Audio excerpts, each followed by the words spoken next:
Having retired as a footballer, Joe is ready to embark on a new life.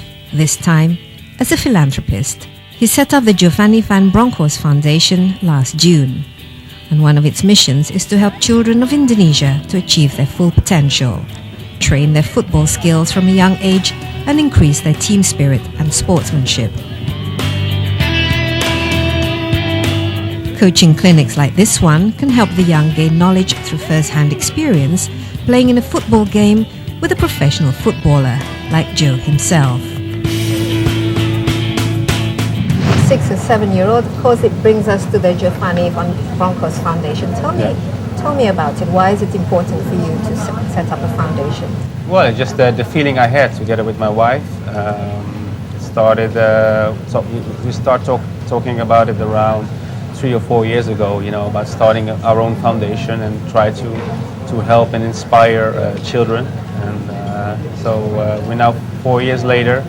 And I've started 2 great projects in Holland, and it's a project we want to work on a different way, where we want to get partnerships with companies or with the government or with hospitals, and so in that way we have achieved 2 projects. Where the first one we supported a birth center because we heard that in Rotterdam the rate of children of birth that were dying was very high, even in a country like Holland. It's a problem. So we supported that birth center, and we give the women a good environment to get in labor. So if there are any problems, which we don't hope, but what made the you need is there. To set up something like that? It's obviously very philanthropic.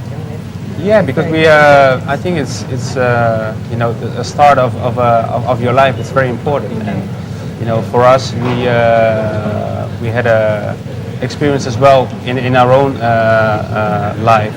With my second child, also had some problems when he was born. So that we felt very connected with that. What problems did he have? Yeah, he didn't have a good start. He was born too early, and premature. Yeah, and my wife had to be in a hospital with him for 1 month, and so that really we felt connected.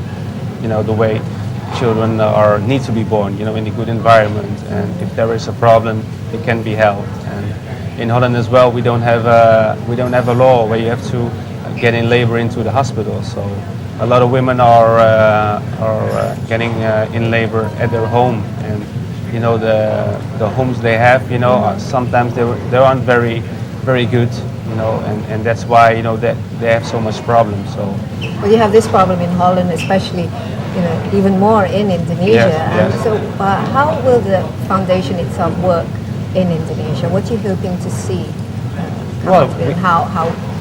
We hope to see that we can get partnerships as well here in Indonesia, and try to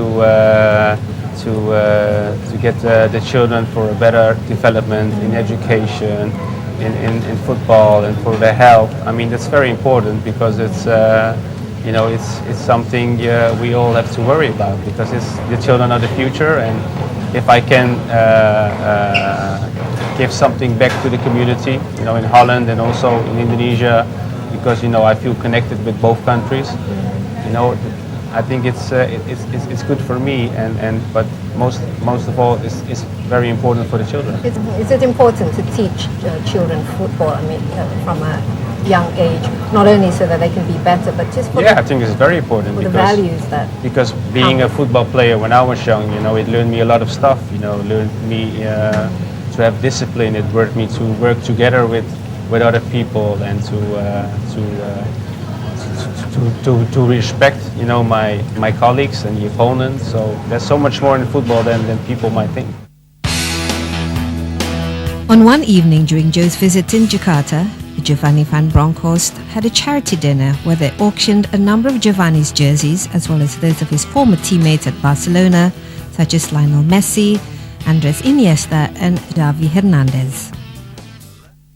Now tell me what it was like being captain of the national team, playing at the World Cup, and especially when scored so beautifully against you? Well, I felt very proud because being a captain of your national team, it's a big honor, and I felt very proud when the coach told me he wanted me as the next captain, and of course. Were you surprised when you? Well, surprised because I was the player, with the most experienced player, and we thought I would take the role very good. I was already captain at Feyenoord at that time, so I knew what it brings, being a captain, and of course, leading the team out in the final. There were only 3 teams that played in the final for Holland, so I felt very proud, being part of history, but I preferred, to get one step further.